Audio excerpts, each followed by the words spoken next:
السلام علیکم۔ آج کی کہانی نانی کی خاموش فریاد۔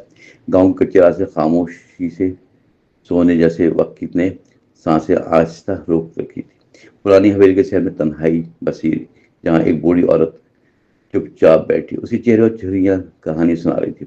آنکھوں میں یادوں کے دھندلے چراغ چلتے تھے۔ وہ سب کے لیے نانی تھی، مگر تنہا اس کا اصل نام اب کسی کو یاد نہ تھا۔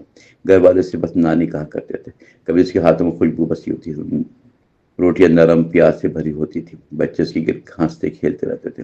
مگر اب شہر میں صرف ہوا کا شور اور یادوں کی ہلکی سرگوشی۔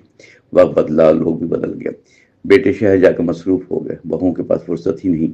نانی کے قصے اب کسی کو بھاتے، گھر میں ہوتے ہوئے بھی وہ اجنبی۔ کسی نے اس کی خاموشی کو نہ سمجھا، دل کی آواز اندر ہی دبتی رہی۔ ہر صبح وہ دروازے کی چابی دیکھتی، شاید کوئی آج آ جائے۔ ایک کپ چائے کے ساتھ امید رکھتی تھی، مگر چائے ٹھنڈی اور امید ٹوٹتی۔ دن ڈھلتا رہا، سائے لمبے ہوتے گئے۔ نانی کی نظریں راستوں میں کھو جاتی تھی، کسی کے قدموں کی آہٹ کو ترستی تھی، کبھی اپنے ماضی کو بھی کھو جاتی تھی جب یہ گھر خیر سے گونجتا تھا اور ہر کمرے زندگی کی خوشبو بنا دیتا تھا۔ وہ سب کو اپنے ہاتھوں سے کھلاتی، بیماروں کی تیمارداری داری کرتی، ہر دکھ میں سب کے ساتھ کھڑی۔ آج وہی سب اس سے دور ہو گئے تھے۔ ایک دن اس نے پرانی صندوق کھولی، خط اور تصویر آہستہ سے نکالے۔ ہر تصویر میں ایک دنیا بسی تھی۔ وہ آہستہ مسکراتی رہی، پھر روز دی ایک خط کو سینے سے لگا کر، جیسے اس میں ساری محبت باقی، مگر حقیقت پھر بھی خالی رہی۔ نانی کی خاموش فریاد سننے والا کوئی نہ تھا۔ اس بڑے سے گھر میں اس کی آنکھوں میں سوال تیرتے رہے، کیا محبت صرف وقت کی مہمان ہے، یا رشتے بھی موسموں جیسے بدلتے ہیں؟ وہ جواب ڈھونڈتی رہی، مگر خاموشی اس کا مقدر بن گیا۔ رات کے وقت آسمان کو تکتی، ستاروں سے دل کی باتیں کرتی، کہتی تم تو ہمیشہ ساتھ رہتے ہو، انسان کیوں اتنا بے وفا ہے؟ اس کے بالوں میں ہلکا چھوتی، جیسے تسلی دینے کی کوشش کرتی، مگر دل کا بوجھ کم نہ ہوتا۔ ایک شام بارش آہستہ برسنے لگی۔ نانی شہر میں بھیگتی کھڑی رہی تھی، خطروں میں جیسے ماضی بہہ رہا ہو، ہر بوند ایک یاد بن کر کھڑی تھی۔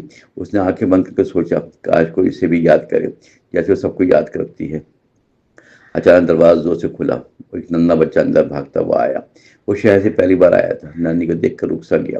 اس کی آنکھوں میں تجسس تھا۔ وہ آہستہ نانی کے قریب آیا، ان کا ہاتھ تھام لیا۔ نانی چونک کر اس کی طرف دیکھتی ہے، اس کے لمحے اپنائیت محسوس کرتی ہے۔ بچے نے مسکرا کر پوچھا، نانی کی آنکھوں میں آنسو آ گئے۔ اس نے سر پہ ہاتھ رکھا پیار سے، جیسے برسوں بعد دل کو سکون ملا، کسی نے اس کی تنہائی توڑی۔ بچہ روز اس کے پاس بیٹھتا، اسے کہانی سنتا، مسکراتا۔ نانی کے چہرے پر روشنی آئی، گھر میں جیسے زندگی لوٹ آئی۔ وہ اب پھر سے جینے لگی، اپنے اندر امید جگانے لگی۔ خاموشی کی دیوار ٹوٹنے لگی، لیکن باقی لوگ اب بھی ویسے مصروف اور بے پرواہ اپنے کاموں میں۔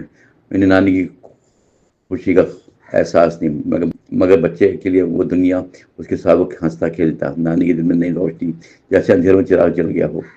ایک دن بچے نے سب کو بتایا کہ نانی کی کہانی کتنی خوبصورت۔ گھر والے حیران ہو کر سنتے تھے۔ پہلی بار اس نے غور کیا کہ نانی اب بھی محبت سے بھری ہیں، ان کے اندر خزانہ چھپا ہوا جیسے انہوں نے کبھی نہ دیکھا ہو۔ آہستہ آہستہ سب بدلنے لگا۔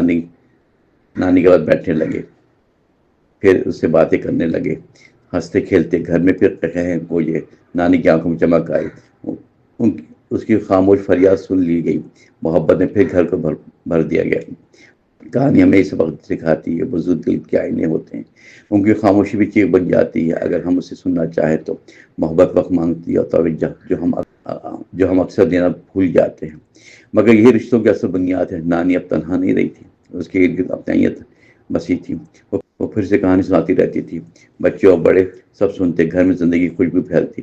خاموش فریاد اب دعا بن گئی اور ہر دل میں جگہ بنا لی گئی۔